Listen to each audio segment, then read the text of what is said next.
Los lugares sagrados de la antigua Grecia están entre las grandes maravillas del mundo. Había templos en los que los peregrinos y conquistadores escuchaban las voces de los dioses.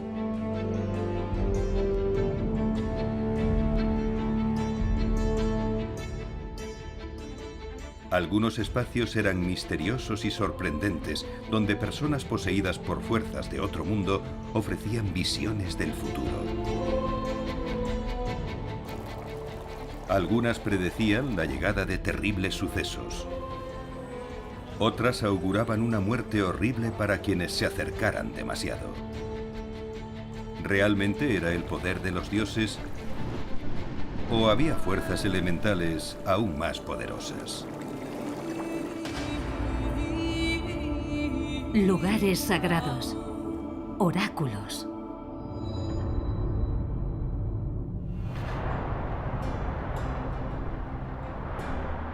La cultura y la mitología de la antigua Grecia dominaron durante centenares de años esta parte del Mediterráneo.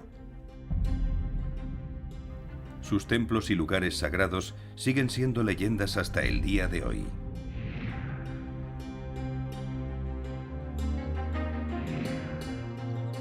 Ninguno fue más reverenciado que el oráculo de Delfos, un lugar de peregrinación que atrajo a millones de personas desde el año 800 a.C.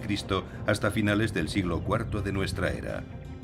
Delfos era un antiguo santuario ubicado en el monte Parnaso, considerado por los griegos como ónfalos, ombligo, simbolizando el centro del mundo. Los trabajos de los arqueólogos descubrieron el impresionante tamaño del complejo del templo que una vez estuvo aquí. Era como un antiguo recinto creado para la diversión de los visitantes. Contaba con un teatro al aire libre, gimnasios y un gran estadio deportivo. Delfos no solo era para los peregrinos del oráculo, sino para los espectadores de los Juegos Píticos, unos juegos griegos cíclicos celebrados en honor del dios Apolo.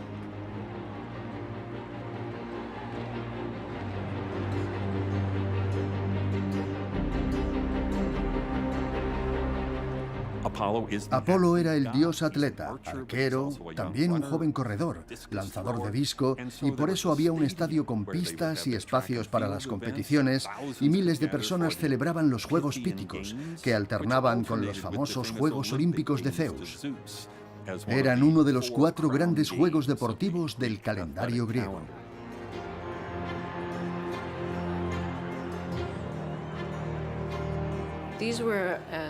Eran unas competiciones, tanto deportivas como musicales, que se celebraban cada 4 años en honor a Apolo. Y por eso había un estadio para celebrar eventos deportivos. Está en la cima, y desde las colinas de Delfos se contempla una bella panorámica.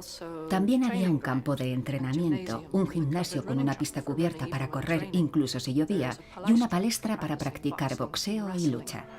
Los Juegos Píticos eran los segundos en importancia tras los Juegos Olímpicos y se celebraban a finales de agosto.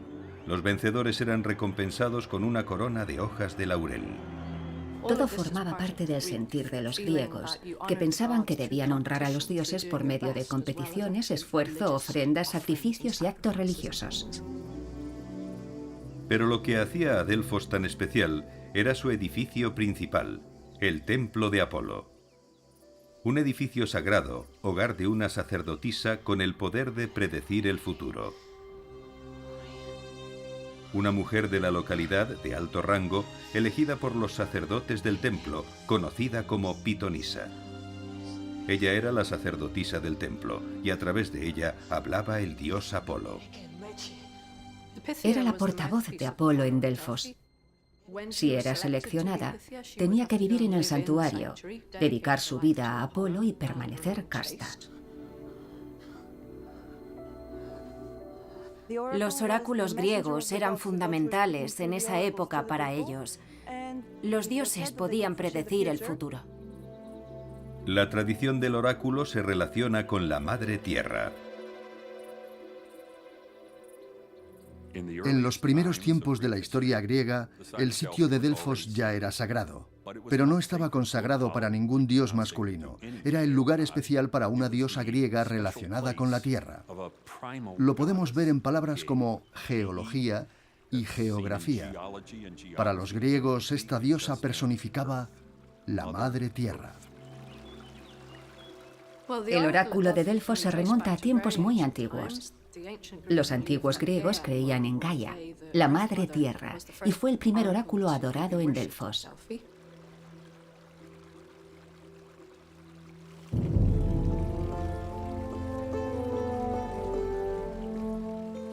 Según una antigua leyenda, en el santuario de Delfos estaba la fuente de Castalia. Se dice que fue descubierta por un cabrero que notó que su rebaño se reunía alrededor de dicha fuente.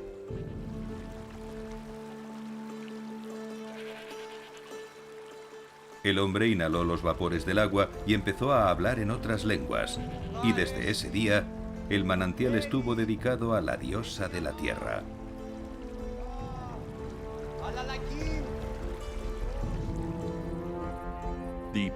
Desde el principio, las mujeres eran quienes se ocupaban del santuario de Delfos. Tenían el poder de canalizar la voz de la madre tierra. Pero finalmente nació una nueva generación de dioses, incluido Apolo. Y Apolo llegó a Delfos, donde esas mujeres eran profetisas inspiradas por la madre tierra. Incluso hoy, la antigua creencia en el poder místico de la madre se consagra en las ceremonias de los paganos griegos modernos.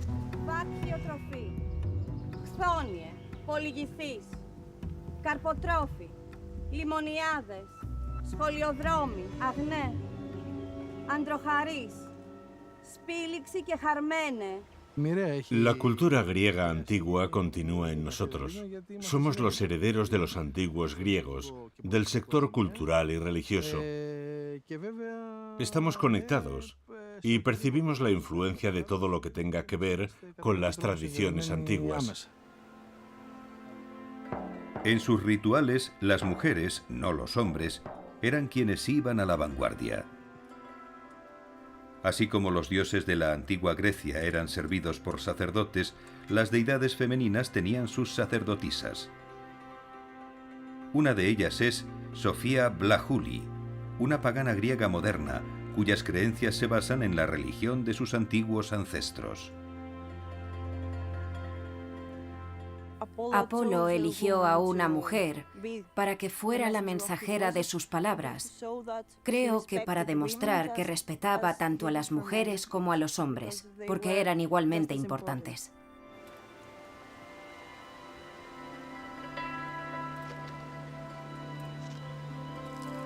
Χαίρετε μάκαρες, χαίρετε όνοι θεοί πατρόοι, ευσεβές οι θρησκευτές, ιερών φάος αύξητε. Νούσους, άλγητε και κύρας τέλοντες, εσπέρατα γέης. Γέννητο. Γέννητο.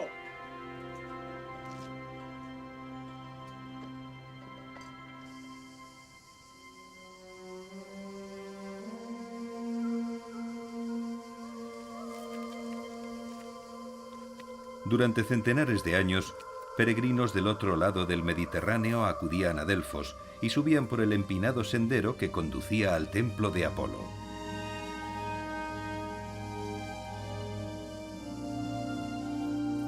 Aquí buscaban el consejo para todo, desde asuntos personales hasta política internacional.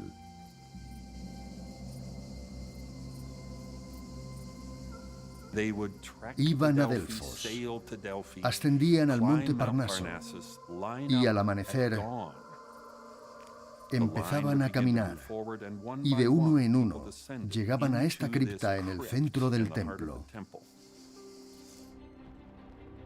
Aquí, en el Aditon, el espacio sagrado del templo, se encontraba la sacerdotisa.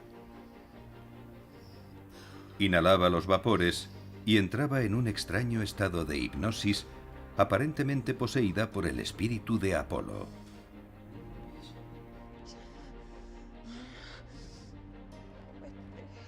Estaba como en un estado de trance. La sacerdotisa comenzaba a transmitir las respuestas de Apolo y su voz era distinta, como si el dios estuviera hablando a través de ella.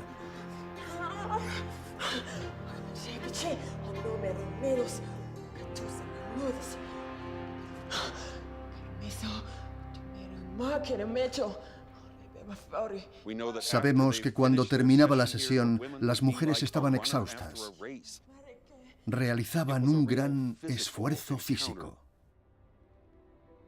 Los fieles creían que hablaba el propio Dios a través de ellas. Daban consejos, sugerían lo que tenían que hacer. Ayudaban a las personas para que pensaran por sí mismas buscando una solución para sus problemas. Desde los albores de las ciudades-estado griegas del siglo VIII a.C. hasta la caída del Imperio Romano después de Cristo, el oráculo de Delfos fue la máxima autoridad civil y religiosa del mundo griego antiguo.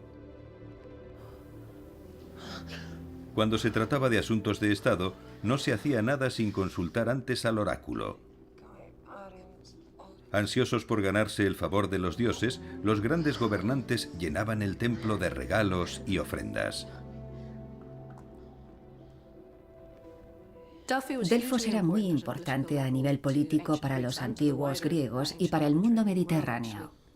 Los reyes y las ciudades enviaban representantes a consultar el oráculo sobre asuntos políticos.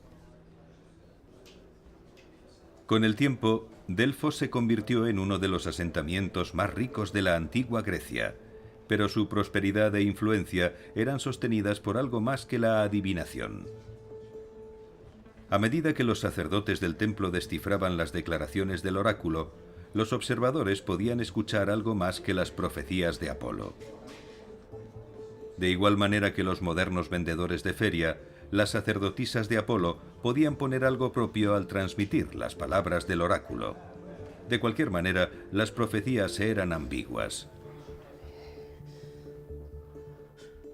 Alrededor del año 560 a.C., el rey Creso de Lidia lo supo.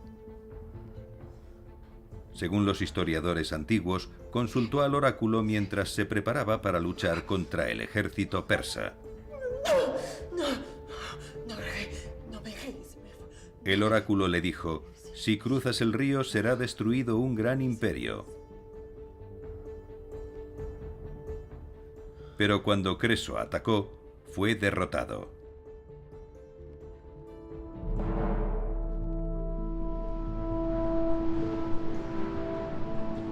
Las profecías del oráculo fueron famosas en todo el ámbito mediterráneo. Sin embargo, con el tiempo, la edad de oro de Delfos llegó a su fin.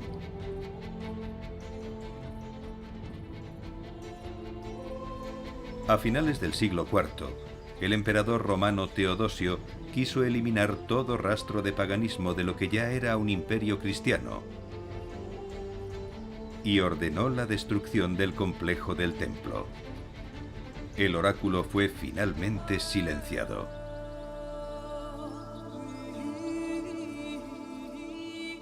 Con el paso de los siglos, desapareció todo rastro de la fuente sagrada. En el siglo XIX, las historias de las profecías se tenían por fantasías o mitos. Alrededor de 1500 años después de que Delfos se cerrara, el secreto del santuario fue por fin revelado. Más tarde, un equipo de científicos emprendió una nueva investigación del lugar. Descubrieron que algunos de los mitos del oráculo podían ser ciertos. El misterio de Delfos era más extraño de lo que nadie imaginaba. En la década de 1890, un equipo de arqueólogos franceses llegó al monte Parnaso en busca del templo perdido de Apolo y del manantial o fuente mágica. Le llamaron la Gran Fouille, la gran excavación, y estaban decididos a encontrar el santuario de Apolo, que esperaban que fuera un gran templo del tamaño del de Zeus en Olimpia o el Partenón de Atenas, lleno de tesoros, estatuas e importantes obras de arte.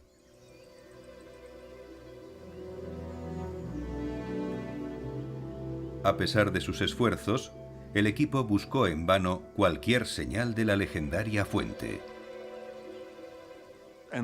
Encontraron los restos de unos cimientos y las pocas columnas que quedaban fueron reerigidas por los franceses para ofrecer una idea de la altura de las originales y de su ubicación. Pero no encontraron nada más. Fue tal vez la mayor decepción en la historia de la arqueología clásica. El director de la excavación francesa concluyó que toda la tradición délfica no era más que un mito turístico inventado por el historiador y filósofo griego Plutarco. El legendario oráculo fue calificado como un engaño de la antigüedad. Pero esas primeras excavaciones apenas habían arañado la superficie. El misterio de Delfos era más extraño de lo que nadie imaginaba. En el primer siglo después de Cristo, Plutarco describió un extraño olor que llenaba el santuario. Afirmaba que ese olor, o vapor, provenía de la fuente de Castalia y que le daba al oráculo su poder de adivinación. La falla geológica de Kerna corre de este a oeste directamente debajo del sitio del templo de Apolo en Delfos. Delfos está en una zona tectónica muy activa de Grecia, en un área altamente sísmica, en la intersección de las placas africana y euroasiática que colisionan constantemente. Bajo la superficie de la Tierra, en esta zona se liberan gases tóxicos que incluyen dióxido de carbono y metano.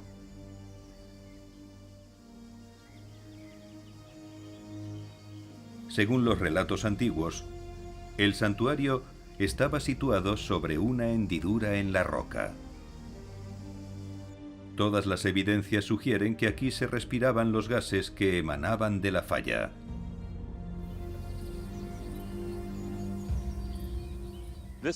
Esta losa de piedra es lo más importante que se ha hallado en Delfos para entender cómo funcionaba el antiguo oráculo. Aquí es donde se sentaba la sibila, en este mismo lugar, y se ven los 3 huecos en la roca donde se fijaban las patas del trípode. Este agujero atraviesa la losa. Debía de haber una tapadera sobre él. Creemos que la piedra del ombligo estaba aquí con una pequeña ranura en el centro por donde salían los gases. Así la pitonisa entraba en trance y podía hablar con los dioses.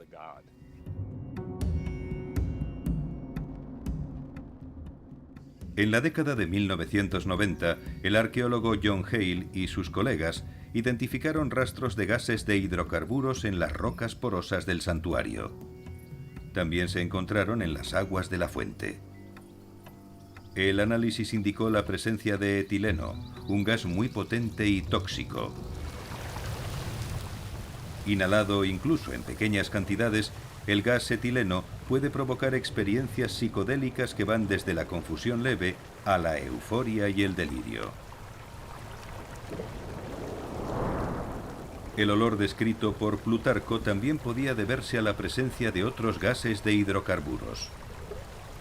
Lo que salía, lo que emanaba de la abertura, era un cóctel de gases hidrocarburos, todos tóxicos. Hablamos del metano, del etano. Es sabido que estos gases causan efectos agudos y crónicos en el organismo. En concentraciones lo bastante altas pueden matar. Y sin embargo, solo se sabe de una pitonisa que sufrió graves alteraciones. Plutarco describió el destino de una de ellas, que se puso histérica después de inhalar los vapores. Salió corriendo del templo y murió unos días después.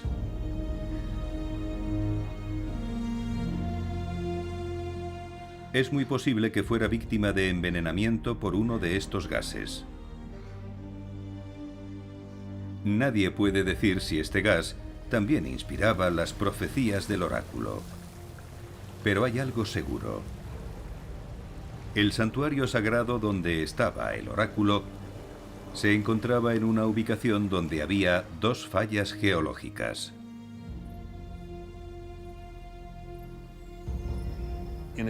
Además de la falla de este-oeste, hay otra falla bajo el lecho de piedra caliza en la zona de Delfos, que se extiende de norte a sur. Y en el punto donde se cruzaban esas dos fallas estaba el santuario del templo de Apolo. Y la intersección de esas dos fallas explica lo que contaban los antiguos testimonios de lo que sucedía en ese templo. En todo el mundo antiguo, miles de personas confiaban en el oráculo. Sus profecías cambiaron el destino de las naciones. Esto fue lo que hizo a Delfos el santuario más importante de la antigua Grecia. Pero no era el único. Había otros lugares sagrados donde se podían oír las voces de los dioses. Algunos daban respuesta a los misterios de la vida, pero otros solo anunciaban la muerte. Dídima, una antigua ciudad de Asia Menor en la costa de la actual Turquía.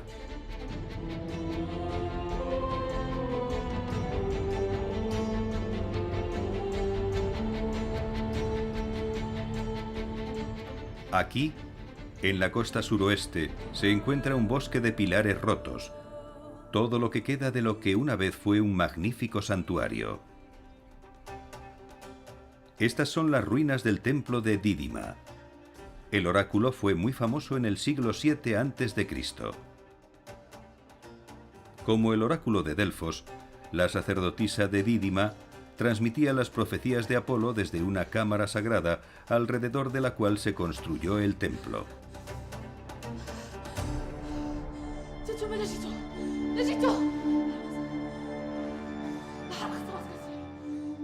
A diferencia de Delfos, Dídima no estaba situado en un terreno elevado como si estuviera cerca de los dioses, sino que estaba al nivel del mar. No hay acantilados. Ninguna señal evidenciaba una falla geológica de la que emanaran vapores que pudieran intoxicar e inspirar al oráculo. Pero observando más de cerca, se ve una línea de falla, una hendidura en la tierra donde el agua emergía para formar una fuente sagrada. El templo de Apolo en Dídima era particularmente interesante porque su diseño es muy inusual.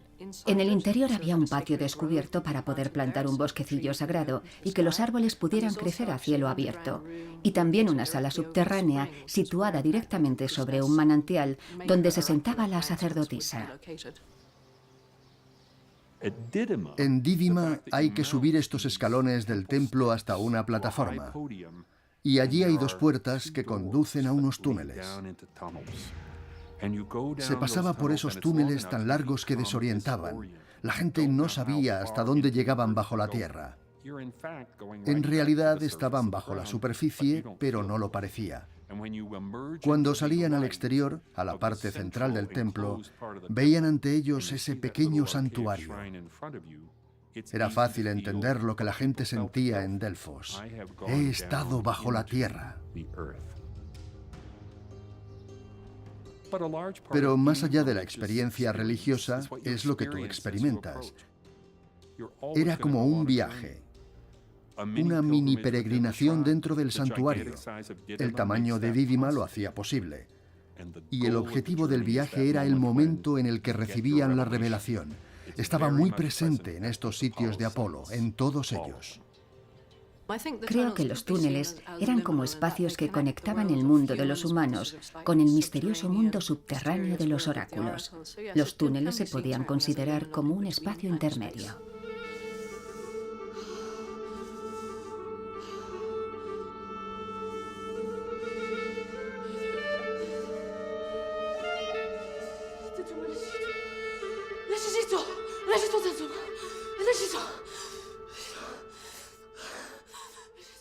Pero al final, la ubicación de Dídima sellaría su destino.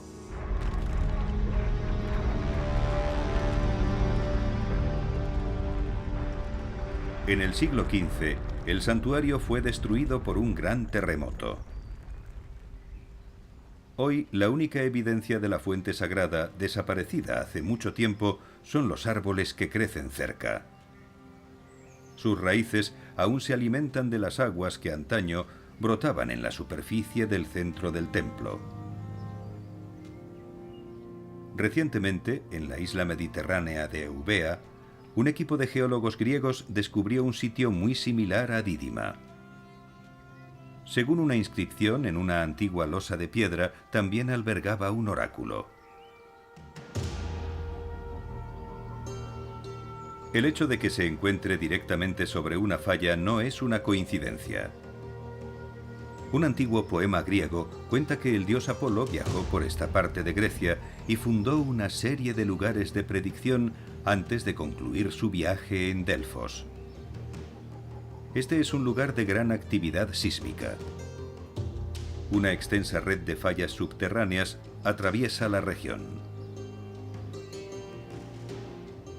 Casi todos los templos del oráculo de la antigua Grecia se construyeron sobre una fractura geológica, donde el agua y el gas ascendían a la superficie.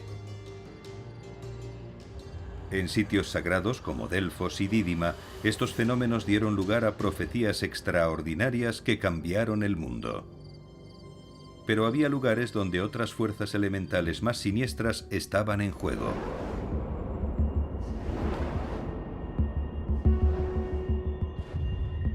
Esta es la antigua ciudad de Hierápolis, en Turquía.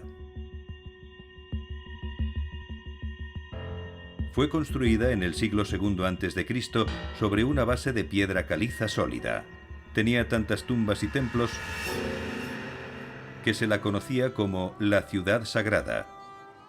Pero uno de estos templos era diferente a todos los demás. Los peregrinos que llegaban sacrificaban aves y otros animales para una deidad mucho más siniestra, Plutón. Este era su santuario. Era conocido como el Plutonio, un lugar donde los peregrinos acudían para hacer sacrificios y ofrecérselos a los dioses. Para los antiguos griegos, el sacrificio era el más importante de todos los actos religiosos. Algunos escritores antiguos hablaron de los rituales donde animales tan grandes como toros eran conducidos dentro, y luego los sacaban muertos tirando de ellos con cuerdas. Las aves puestas en el santuario morían repentinamente. Los sacerdotes decían que el dios Plutón se llevaba cualquier animal que entrara en sus dominios. A diferencia de Dídima y Delfos, en este sitio sagrado no había visiones, solo muerte.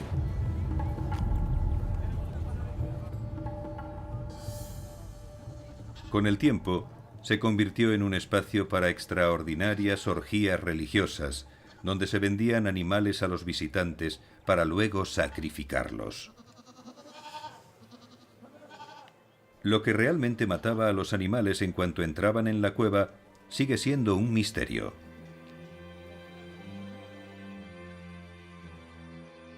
Hay muchas descripciones sobre aquellos extraños rituales.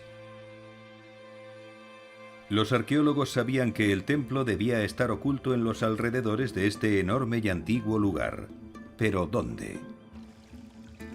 En 1965 descubrieron una abertura en el suelo por donde salían aguas termales y gases. Los restos de pájaros muertos confirmaron la ubicación del plutonio. Sin embargo, había un escéptico. Para el arqueólogo italiano Francesco D'Andria, las pruebas no cuadraban. Y decidió descubrir la verdad. Todos los relatos antiguos mencionaban la presencia de un pequeño teatro, una fila de asientos escalonados cerca del plutonio, desde donde los peregrinos podían ver la puerta del infierno. Pero la apertura que los arqueólogos habían descubierto no daba ninguna pista. Convencido de que el verdadero lugar estaba en otra parte, D'Andria buscó otra abertura en una roca. Él y su equipo comenzaron a excavar. En 2013 hicieron un descubrimiento extraordinario. no solo hallaron la estructura escalonada mencionada por los escritores antiguos, sino que también encontraron los restos enterrados de un arco con una antigua inscripción griega, una dedicatoria a Plutón o Hades y Perséfone, los dioses del inframundo. También descubrió el motivo de las misteriosas muertes en el santuario de Plutón. Toda la región está atravesada por dos fallas geológicas. Ambas están activas, y aquí, en el sitio descubierto por Dandria y su equipo, es donde se cruzan. Los gases se elevan dentro del plutonio tal como lo hacían en Delfos. Pero estos gases son letales. Encontré muchísimas aves muertas por los gases, así que pensé que tal vez en este lugar podríamos resolver el problema del famoso plutonio de Hierápolis.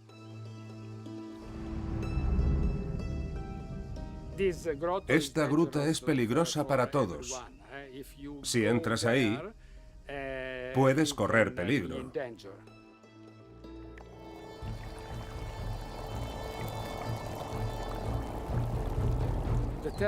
El agua termal brota desde niveles muy profundos de la Tierra y con ella también salen los gases, gases muy venenosos. El vapor era gas de dióxido de carbono. Es más pesado que el aire y emanaba de las profundidades subterráneas, se almacenaba y se concentraba en los rincones de la cueva. Convirtieron un peligro real en algo que estaba relacionado con la religión. En esta parte del mundo antiguo, la diosa madre Cibeles era tan importante como Plutón. Ahora hemos entendido por qué Cibeles, la diosa madre de Anatolia, deidad femenina de esta región, está presente en el testimonio de Estrabón, el culto de los lugareños a Cibeles y el culto griego a Perséfone y Hades. Pero en el mismo espacio tenemos la prueba de que los dos tipos de culto, el griego y el anatolio, el culto frigio, convivieron hasta el final de la antigüedad. Se creía que los sacerdotes de Cibeles eran capaces de realizar actos sobrenaturales. Se situaban ante las puertas del infierno y entraban en la cueva aparentemente sin miedo a los vapores venenosos del interior. Pero no todo era lo que parecía. Para asombro de los espectadores, los sacerdotes salían de la cueva ilesos. Pero esto era ciencia, no un poder sobrenatural. El dióxido de carbono es más pesado que el aire. Al contener la respiración, los sacerdotes atravesaban los niveles inferiores venenosos de la cueva hasta un terreno más elevado, donde el aire era respirable. Para todos los demás, el interior era tabú. Una zona prohibida, donde esperaba una muerte segura. De igual modo que en otros sitios sagrados de la antigua Grecia, Hierápolis era también un lugar donde los peregrinos venían en busca del consejo de los dioses. Estas son las magníficas terrazas formadas por las aguas termales de Hierápolis. Durante varios siglos, estas piscinas calientes han sido famosas por sus propiedades curativas. A diferencia de los turistas de hoy, que todavía visitan Hierápolis, los antiguos peregrinos no solo venían aquí para mejorar su salud. Después de bañarse en las aguas termales, descendían a otra cámara sagrada que se creía que confería el poder de la profecía.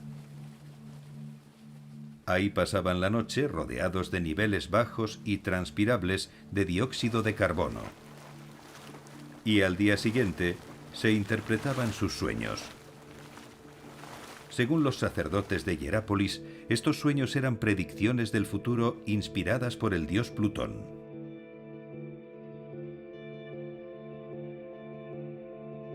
Con la llegada del cristianismo en el siglo IV, se selló por fin la entrada al plutonio, poniendo fin al malsano esplendor de Hierápolis. Y sin embargo, mucho después de que los oráculos de la antigua Grecia fueran silenciados, las fallas que los originaron continuaron manifestando el poder de la tierra. Este poder también puede verse en el cielo y causa extraños fenómenos luminosos. Estas luces fantasmales anunciaban eventos que eran a la vez terroríficos y destructivos, y explican por qué muchos sitios se consideraban sagrados.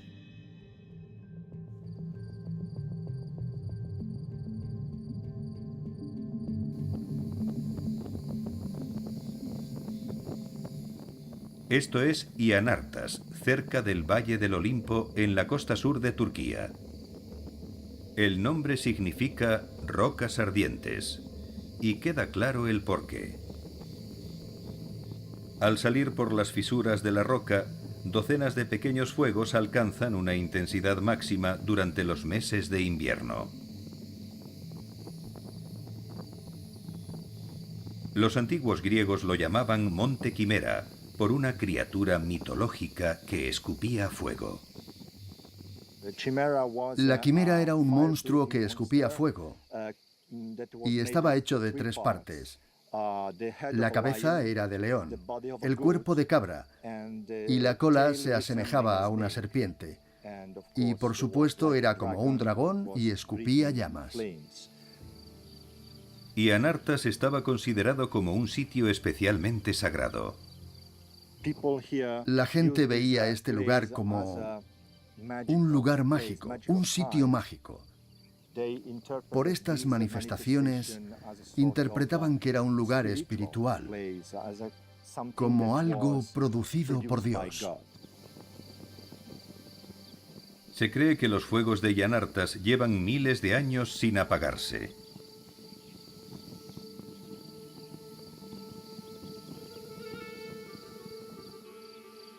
Con un medidor de gas especial, el profesor Giuseppe analiza la composición de los gases.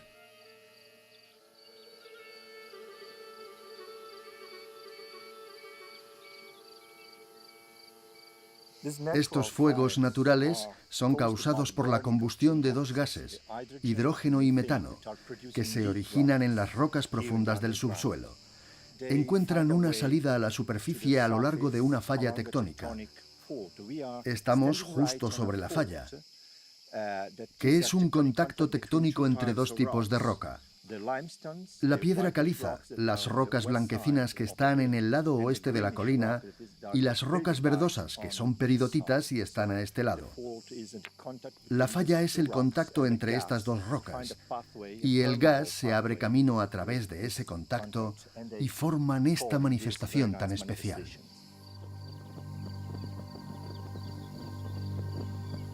Estas luces extraordinarias en tierra tienen su contrapartida. Unas luces misteriosas en el cielo. Del mismo modo que en los pueblos antiguos de Ianartas y Delfos, los creyentes relacionaban este fenómeno aéreo con los sitios sagrados. Uno de ellos es la iglesia de Panayá Tripiti. Se alza sobre un acantilado de 30 metros de altura. Es uno de los santuarios ortodoxos de peregrinación más importantes de Grecia.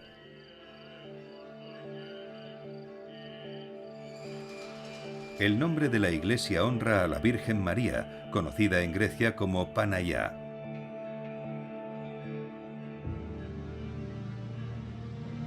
En griego significa Virgen Santísima.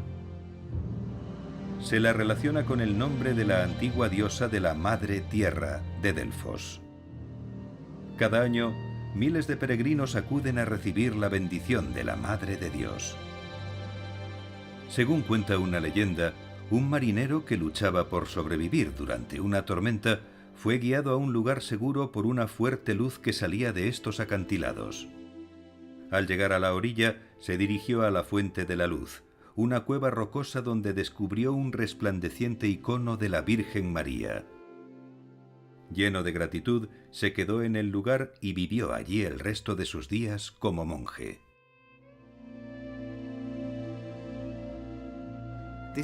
No es la primera vez que sucede en la tradición de nuestra Iglesia, porque tenemos otras historias de iconos de la Virgen María, de otros santos. Se dice que la gente veía una luz y cuando se acercaban a ella encontraban estas imágenes. Entonces no había electricidad. Estamos hablando de una época muy antigua y solo se disponía de la luz de las velas. La gente no solo decía ver luces extrañas en el cielo durante la era cristiana. Luces similares se veían en todo el Mediterráneo desde la antigüedad. Se solía decir que anunciaban catástrofes y desastres inminentes. Un historiador griego dijo que antes de grandes terremotos se veían llamaradas brillando en el cielo. El mundo moderno calificaba esas historias de supersticiones. Pero en 2011, en Christchurch, Nueva Zelanda, se produjo un terremoto de 6,3 en la escala de Richter. Murieron más de 180 personas y arrasó parte de la ciudad. Antes, durante y después del terremoto, hubo numerosos informes de luces blancas y azules en los cielos sobre la ciudad. Los científicos han determinado que estas llamadas luces de terremoto son causadas por la actividad tectónica que crea campos electromagnéticos. Estos campos de luz aparecieron antes del terremoto de Nueva Zelanda, antes de los terremotos en la antigua Grecia y cerca de la iglesia cristiana de Panayá. Según los registros, hasta 1995 se han producido al menos 9 grandes terremotos dentro de un radio de unos 20 kilómetros alrededor de la iglesia. Bajo esta parte de Grecia discurre una línea de estrés tectónico llamada Falla de Egio.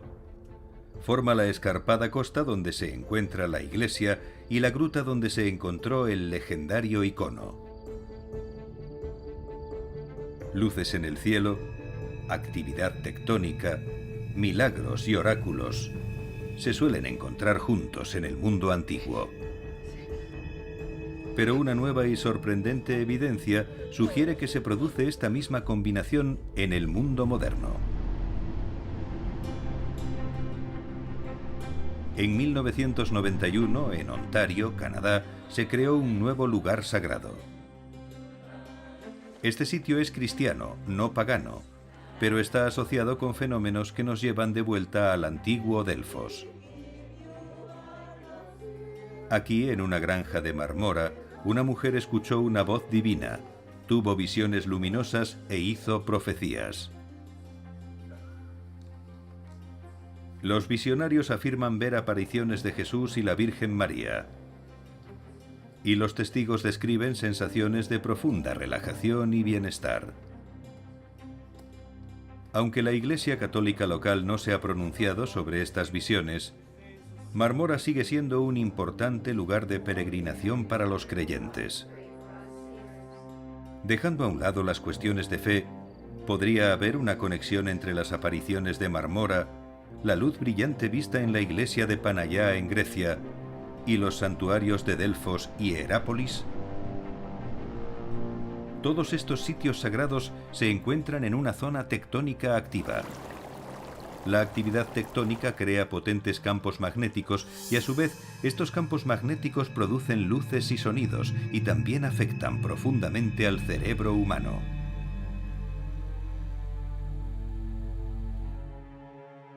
El doctor Michael Persinger cree que hay una conexión. Si se ven bolas de luz debido a la tensión tectónica, se sabe que los campos electromagnéticos son potentes, lo que significa que si los atraviesas el cerebro será estimulado y producirá los sentimientos de una experiencia cósmica, incluso de una experiencia religiosa, y por eso esos lugares son considerados sitios sagrados.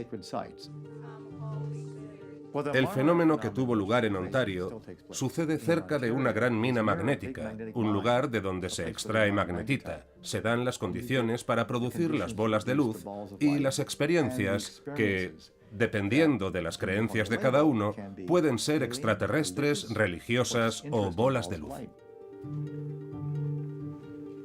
Según Persinger, todas las experiencias místicas y religiosas poseen algo en común. Un espacio sagrado que tienen todas las personas independientemente de su espiritualidad. El cerebro humano.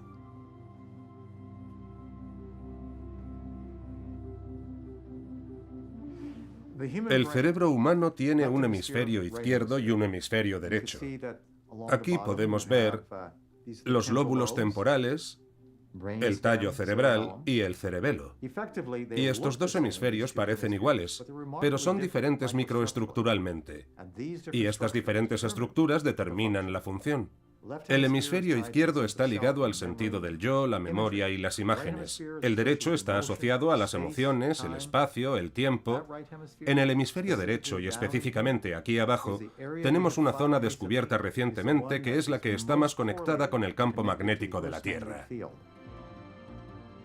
A lo largo de la historia, muchas personas afirman haber tenido una experiencia religiosa y también describen la presencia de seres sobrenaturales, dioses, ángeles e incluso demonios.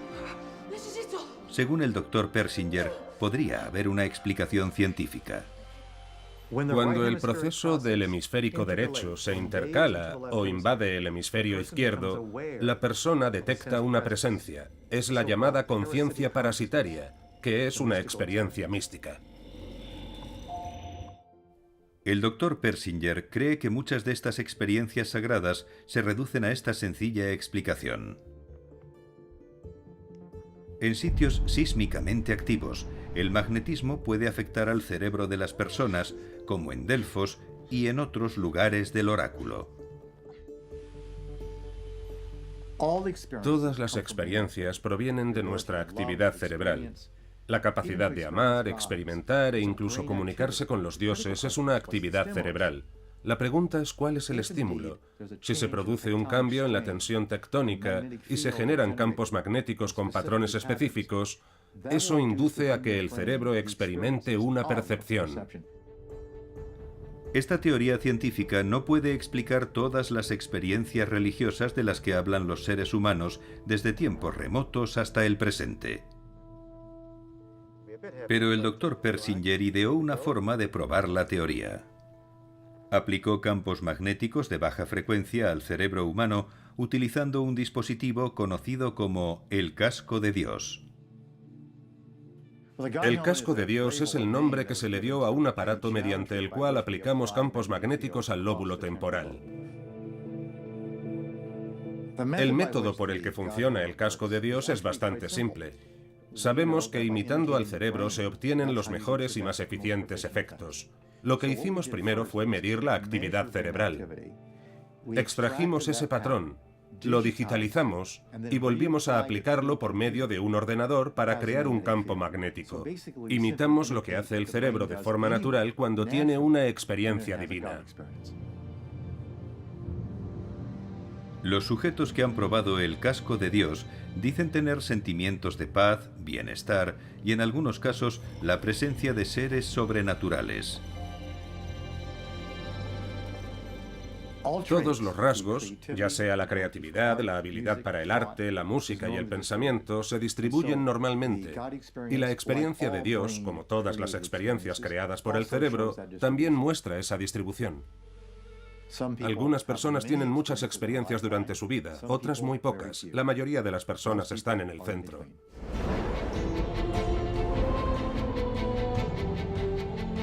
A través del Mediterráneo, los lugares sagrados desde Delfos a Hierápolis y a Dídima estaban situados sobre fallas en donde la actividad sísmica era habitual. La tensión tectónica dio paso a gases tóxicos y lenguas de fuego. Las fuerzas electromagnéticas iluminaban el cielo y predecían la llegada de grandes terremotos. La extraordinaria influencia de estos fenómenos en el cerebro humano es al menos parcialmente explicable. Muchos siglos después de que las iglesias de las religiones modernas reemplazaran los lugares sagrados de la antigua Grecia, algo ha sobrevivido. Una conexión compartida entre la humanidad y lo que posiblemente sea el lugar más sagrado de todos: la propia Tierra.